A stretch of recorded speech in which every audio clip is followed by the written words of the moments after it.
Kappei has just released Arc 7 Chapter 87, and this video will be a summary of the chapter. Highly recommend you check out my Arc 7 Chapter 86 summary. Anyways, let's begin.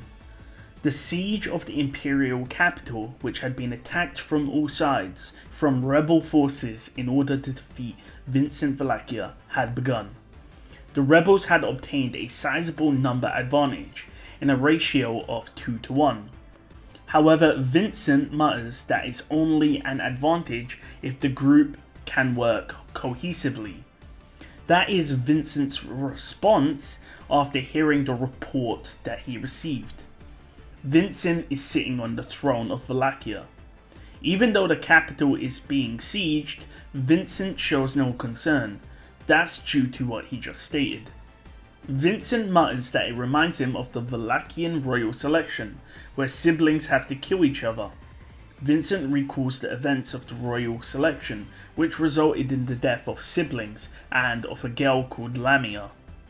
However, the pair are interrupted by Ublik, who states that the real emperor is outside of the walls of the Imperial city.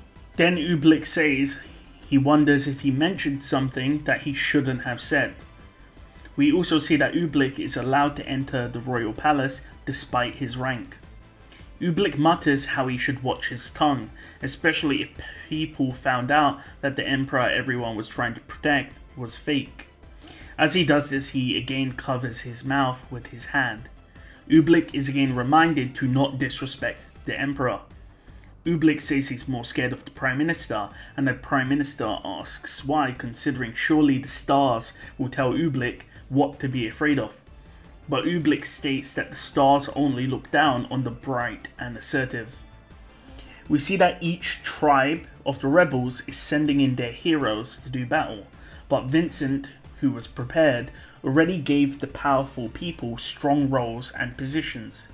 Furthermore, Vincent had the 9 divine generals, meaning each hero that tried to rebel would easily be killed by the 9 divine generals. The city of the Imperial capital is shaped like a star, which has 5 points. At the top of each of these points is a divine general that will crush any who approach. Shortly after, the Prime Minister leaves, and Ublik and Vincent talk about the meaning of being a puppet, namely because Ublik follows the commands of the stars. Ublik removes his shirt, showing Vincent that the evil eye in his chest was burned off. Ublik did this as a measure of trust, so he wouldn't be seen as an enemy and be killed.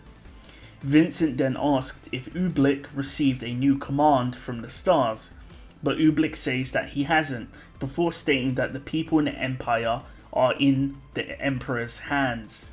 However, Vincent doesn't feel satiated and feels like Ublik worded it weirdly. With that, the scene changes.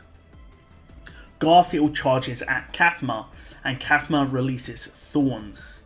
Whilst Garfield's escape route was cut off, he jumped towards the thorns instead. However, Kafma said Garfield's judgment was mistaken. As Garfield landed into the thorns, he bit his teeth. It was like he was being attacked by a forest of thorns. As Garfield is getting pushed back, he stomps the ground, causing Kafma to lose balance. This is due to Garfield's blessing of the Earth Spirit, which lets him control the ground.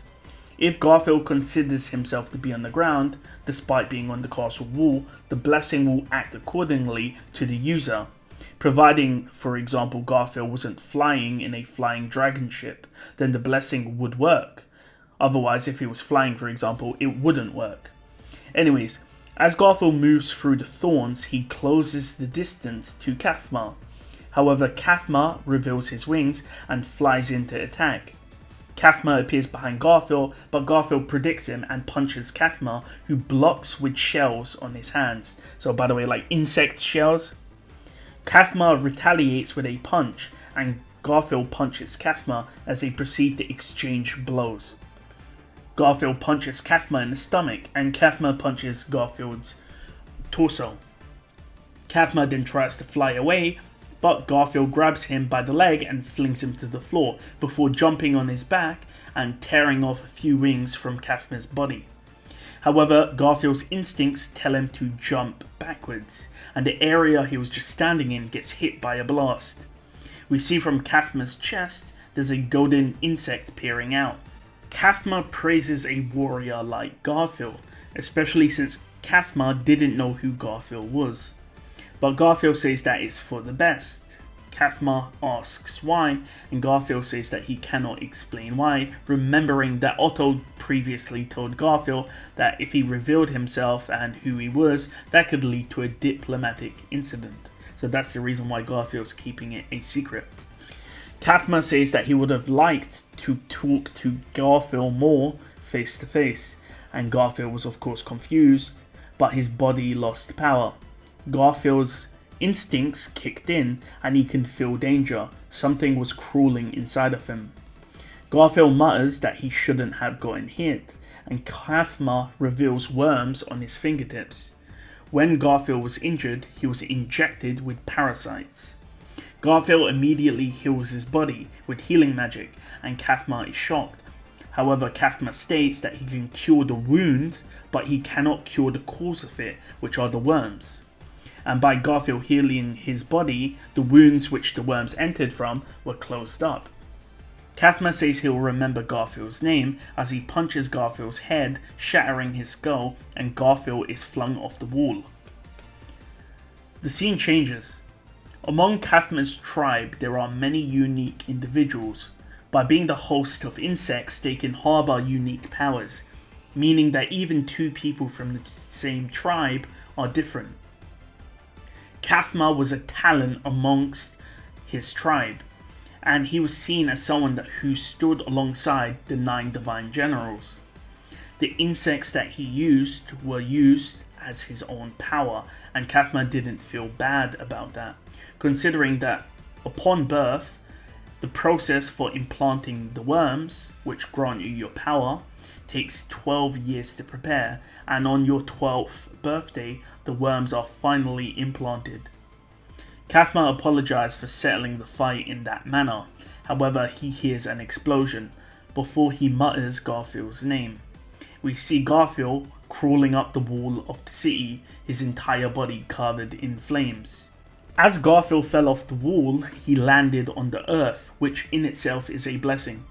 Of course, guys, remember Garfield has the blessing of the earth spirit, so if he comes into contact with the earth, then he will get healed.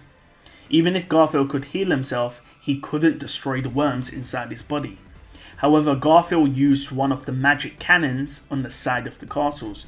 What he did was he ingested the firestone and cracked it in his teeth, which caused it to explode, setting Garfield's body ablaze, killing the parasites inside of his body. Garfield is of course freed from the parasites, but now he suffers a terrible wound. Garfield remembers what Otto said, to smash any enemies that get in his way. With that, Garfield relies on his instincts as he transforms into a golden tiger and charges at Kafma. Kafma again calls out Garfield's name as the giant tiger and the thorns clash together. The wall of the city where Kafma and Garfield were fighting cracks. It was a crack that marked an unforgivable fall in the history of the Empire. And with that, the chapter ends. So, I really like that chapter. I mean, to be honest, it's kind of expected. Garfield was going to beat Kafma. He's going to beat like 17 different people this arc. Tabe called this Garfield's training arc. So we do know that Garfield's going to be slapping around quite a lot of divine generals. And Kafma is a 9 divine general opponent, by the way. So he's going to smash Kafma. He's most likely going to find Cecilus, slap up Cecilus. Trust me. He's going to beat up like everyone. Because you can think about it like Arakia is going to fight Priscilla, right?